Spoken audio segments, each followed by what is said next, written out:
Today I'll talk to you all about the MLB draft rules. A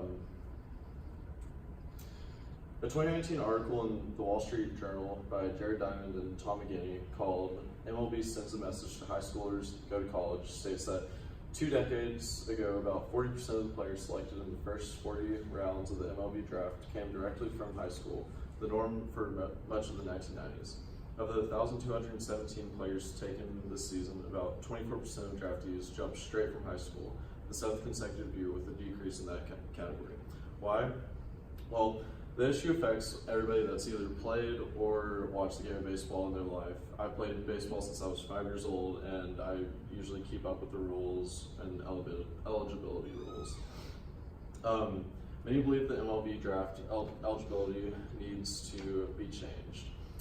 Today I'll discuss why the MLB should not draft high school players, why they should adopt the rules from the NFL and NBA to wait a few years to draft them, and the positive results of the change. Major League Baseball draft guidelines state high school players, if they have graduated from high school and have not yet attended college or junior college, are eligible out of high school. Today I'll discuss why the MLB should not draft players out of high school. Most kids pursue their dreams out of high school to go to the MLB, and some don't make it in the end, but most try and go directly from high school and not go play college. This just delays their college education. They don't get their degree that they need to, if they do need a fallback. Jeff Spellman, director of Team One Showcases, in an article written in July 29th, 2019 called "College versus Pro," says that actually only 5 to 6% of drafted players ever play a day in the major leagues, and about 40% of the first round draft picks never make it either. Like I said a second ago, if they do fail in the MLB, they don't have a degree to fall back on and have that credibility to get a job. Most players out of high school don't have the physical and mental maturity. They don't have their physical build developed or stamina to play professional baseball. In an article in 2012 written by Chris Webb called "Benefits of Choosing College Over Pro," he states there are a lot of different factors in signing a professional contract. It is a huge step from high school to college, let alone high school to being a professional. Outside of the jump in competition, you're living on your own, having to cook on your own, fending for yourself, paying bills yourself on time, and it's baseball 24/7. At this point, it's more of a job. This is how you're getting paid, and it's not entirely just a game at this point. Most players coming in out of high school don't really know how to manage their large salaries and could go spend their money very poorly. Now I'll talk about why the NBA and NFL or MLB should adopt the rules from NBA and NFL about drafting players out of high school. I'll talk about the reasons why this should happen.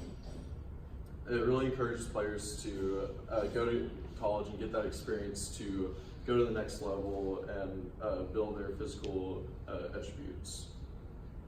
Chris Webb's article also states that for players with fringe tools or those without the ideal stature and frame, college gives them a chance to develop a bit more physically, to sharpen their skills, and offers scouts a second look in the hope of building upon their status out of high school. Webb's article also quotes Bill James, a modern statistical analyst in baseball, as saying college players are a better investment by a huge, laughably huge margin. They get the skills that they need through college and increase their chances of getting bigger contracts and getting more money out of them. And really, college programs also benefit hugely from the talented players that they get. They get the recognition that they need, and helps with recruitment in future years. So how is the MLB positively affected by this rule change? There's a lot of positive changes that happens. players and fans in general would get these or impacted by these. Players get more time to develop physically and mentally over time for playing in the major leagues. Players get to become more healthy through working out and with their college programs, and it can decrease rookie injuries. Player and signing bonuses become less of a it doesn't really impact much after the draft.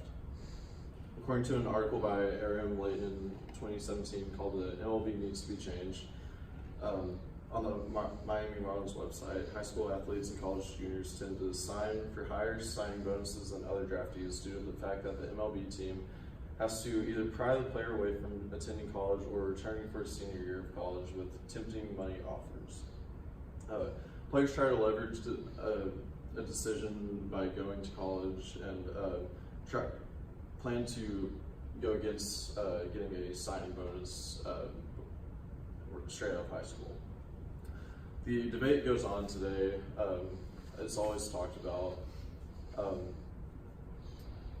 Overall, I think that the changes would improve the game drastically. I've talked about why the MLB should not draft players out of high school, that we should adopt the NBA and NFL guidelines to drafting, and all the positive results that happen because of all this. Drafting is the exciting part of baseball. It shows the future to the game. It's an exciting 3 days.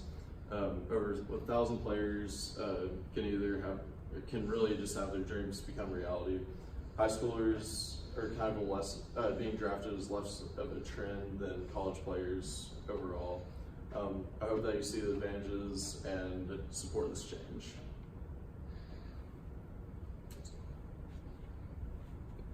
Am I good to stop? Yeah. Cool. Well, I didn't know if I had to be on my